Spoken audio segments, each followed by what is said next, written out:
السلام علیکم ورحمۃ اللہ وبرکاتہ۔ الحمد للہ وکفى وسلام علی عباده الذین اصطفى، اما بعد، اعوذ باللہ من الشیطان الرجیم، بسم اللہ الرحمن الرحیم۔ قل ان صلاتي ونسكي ومحياي ومماتي لله رب العالمين لا شريك له وبذلك أمرت وأنا أول المسلمين۔ وقال الله تبارك وتعالى: لن ينال الله لحومها ولا دماؤها ولكن يناله التقوى منكم كذلك سخرها لكم لتكبروا الله على ما هداكم وبشر المحسنين۔ صدق الله العظيم۔ رب اشرح لي صدري ويسر لي أمري واحلل عقدة من لساني يفقهوا قولي۔ سبحانك لا علم لنا إلا ما علمتنا إنك أنت العليم الحكيم۔ درود شریف پڑھ لیں۔ اللهم صل على محمد وعلى آل محمد كما صليت على إبراهيم وعلى آل إبراهيم إنك حميد مجيد۔ اللهم بارك على محمد وعلى آل محمد كما باركت على إبراهيم وعلى آل إبراهيم إنك حميد مجيد۔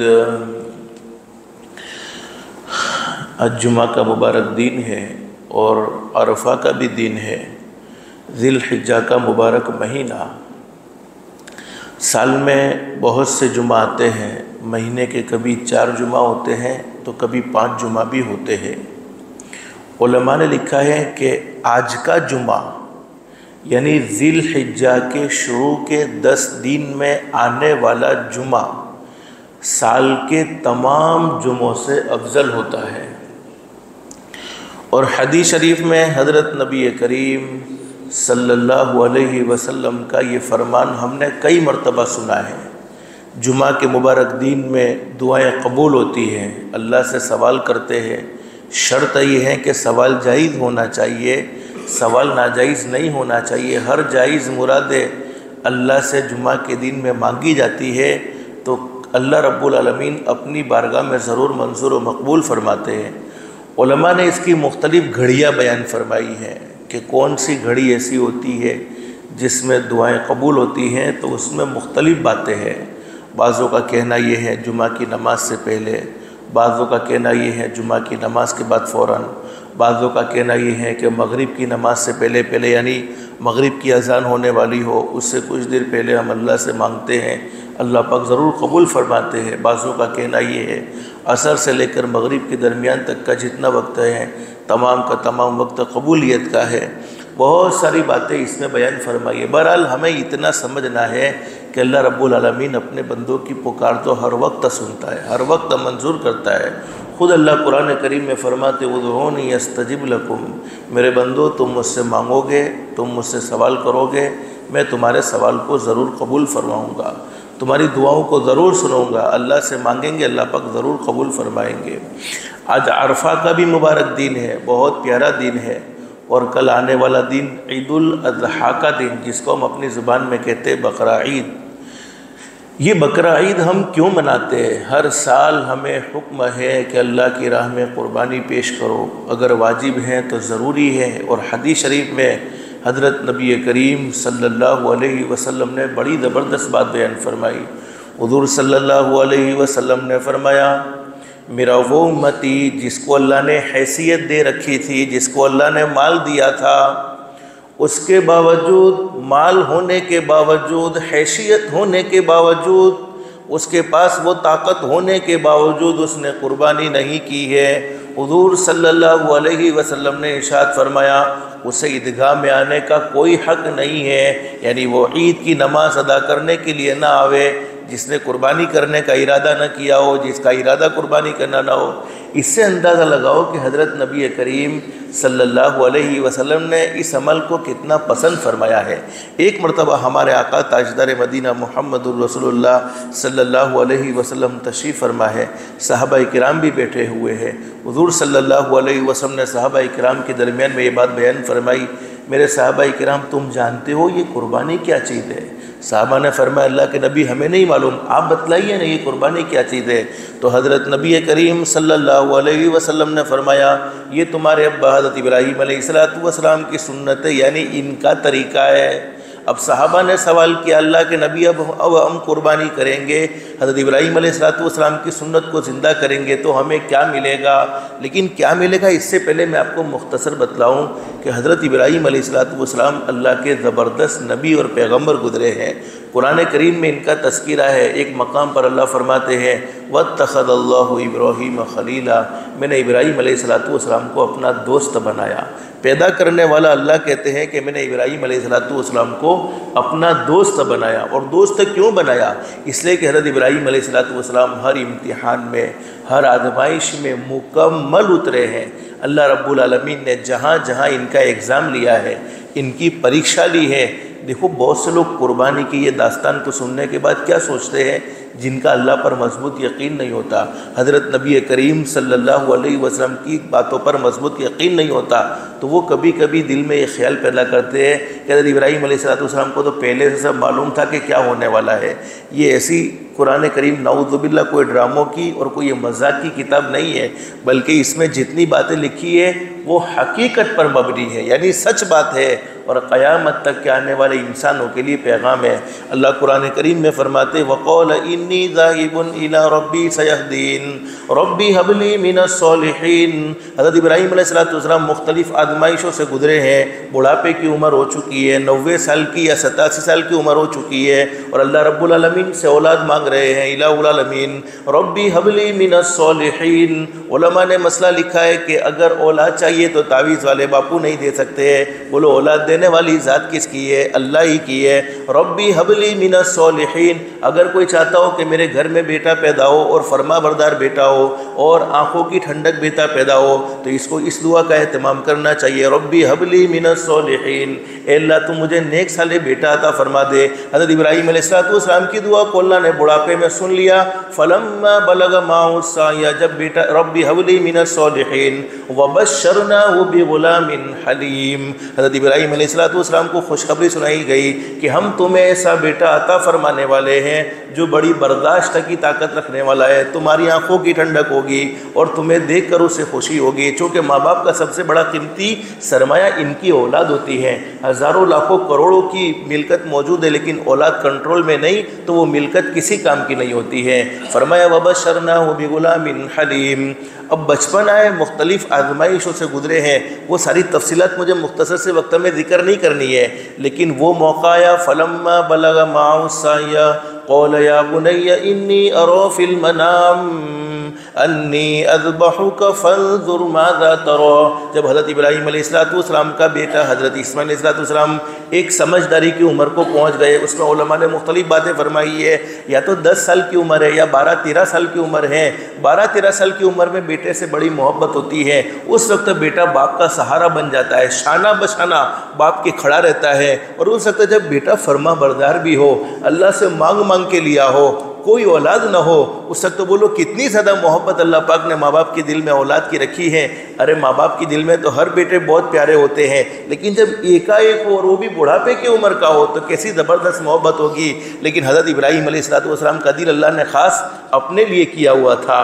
اب آزمائی شروع ہو گئی، 13 سال کا بیٹا ہے، بڑی محبت اس سے ہے۔ حضرت ابراہیم علیہ السلام ایک رات سوئے ہیں اور خواب میں دیکھا کہ اپنے بیٹے کو خود اپنے ہاتھوں سے ذبح کر رہے ہیں۔ یہ میں مختصر داستان، لمبے چوڑی تفصیل نہیں، اس سے صرف مجھے نتیجہ نکالنا ہے کہ ہمیں یہ قربانی کے دن کیا سبق دے رہے ہیں۔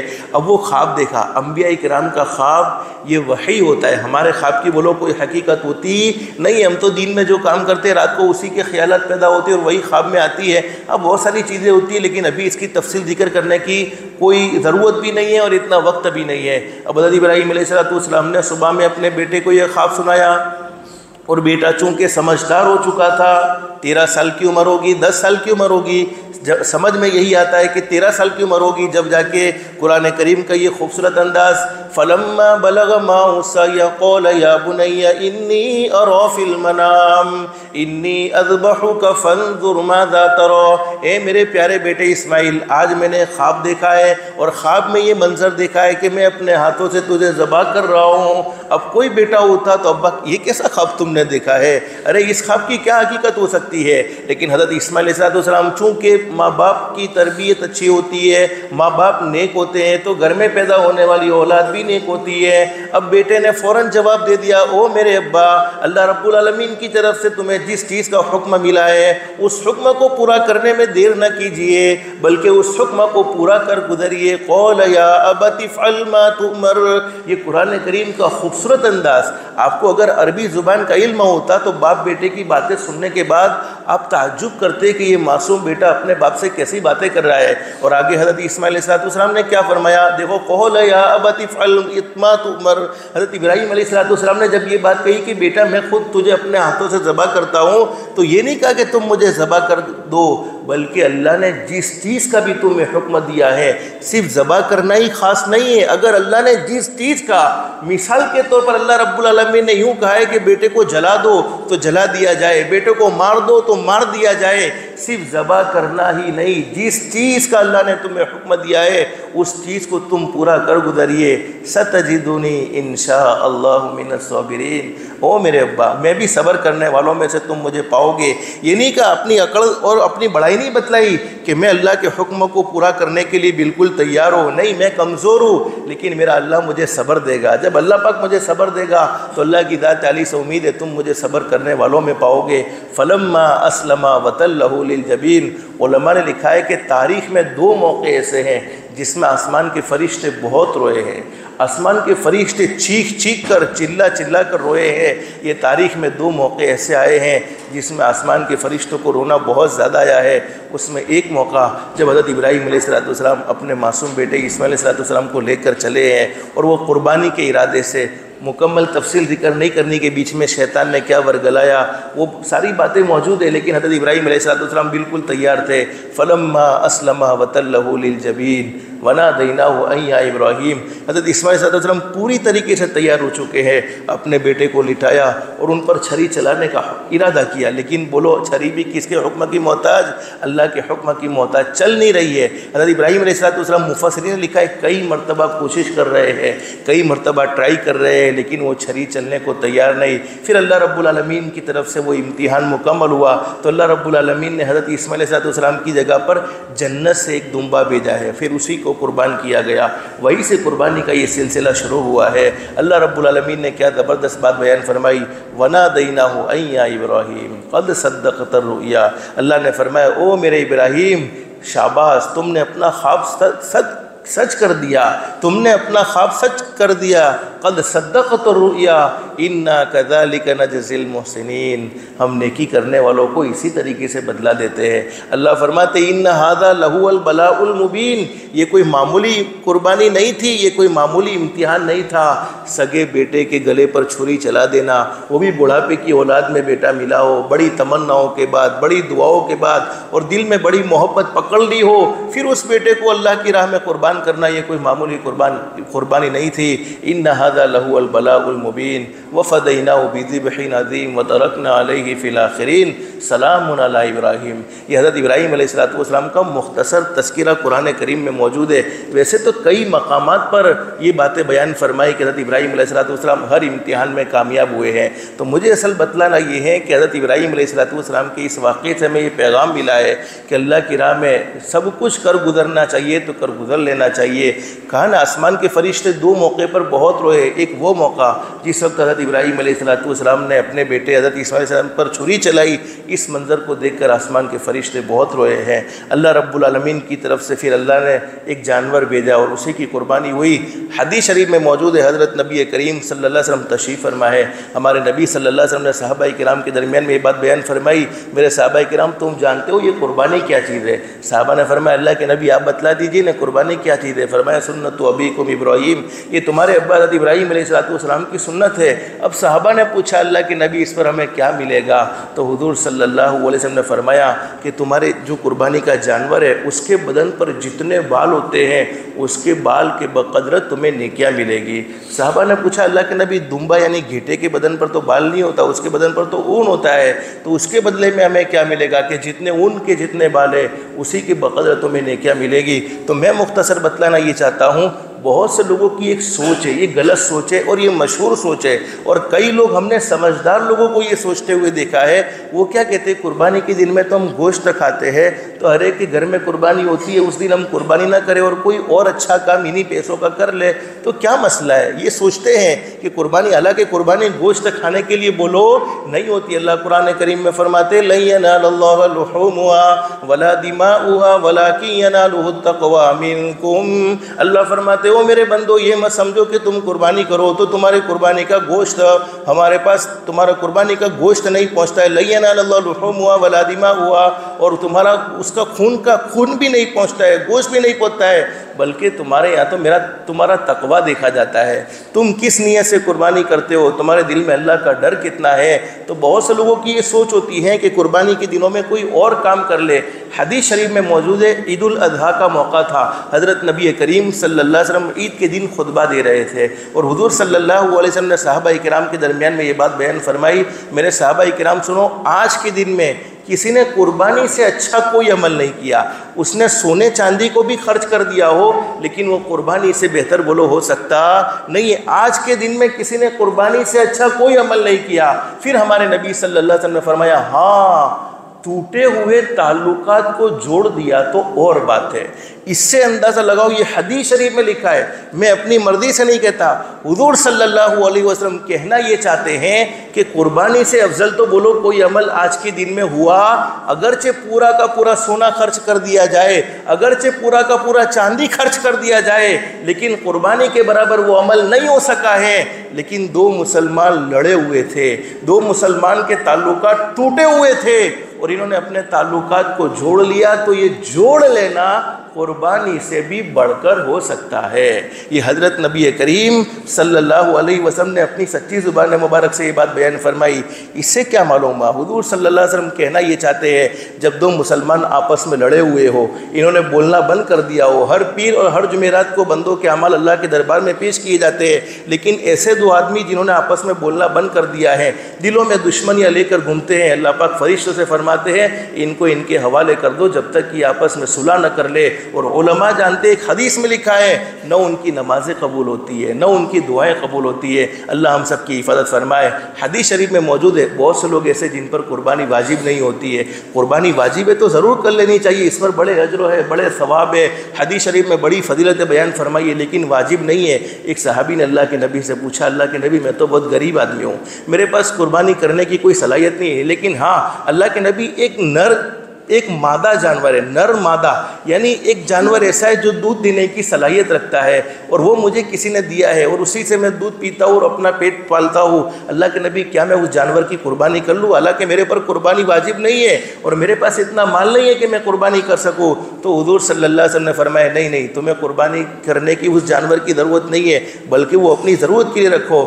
ہاں تم نے عید کی نماز پڑھ لینے کے بعد اپنی مونچھیں کٹوا لی، اپنے ناخن کاٹ لیے اور اپنے بال کاٹ لیے، تو یہ تمہاری قربانی اللہ کے نزدیک مکمل ہو گئی۔ یہ غریبوں پر بھی ہمارے نبی نے احسان فرمایا۔ بس اللہ سے دل سے دعا کر لو، اللہ ہمیں اس مبارک دن کی قدر دانے کی توفیق نصیب فرمائے۔ اور آج عید کی مبارک رات ہے، آج کی رات بھی وہ 10 راتوں کی ایک لاسٹ رات بولو ہمارے پاس بچ چکی ہیں، اور حدیث شریف میں لکھا ہے جس نے عید الفطر اور عید الاضحیٰ کی راتیں عبادت میں گزاری، یعنی 2 رکعت نفل نماز پڑھنے کی توفیق مل گئی، تو اللہ کی ذات عالی سے امید اللہ پاک اس دن اس کے دل کو مردہ نہیں فرمائیں گے جس دن سارے کے سارے دل مر چکے ہوں گے، یعنی اللہ رب العالمین اس کے دل کو زندہ رکھیں گے۔ ایمان والی، کلمے والی، عافیت والی، عزت والی، سلامتی والی موت اللہ پاک اسے نصیب فرمائیں گے۔ اللہ سے دل سے دعا کر لو، اللہ ہم سب کو عید الاضحیٰ عافیت کے ساتھ گزارنا مقدر فرمائے۔ اور ایک آخری شارٹ بات میرے بھائیوں، ہم جس ملک میں رہتے ہیں خاص طور پر اس کا لحاظ رکھنا چاہیے۔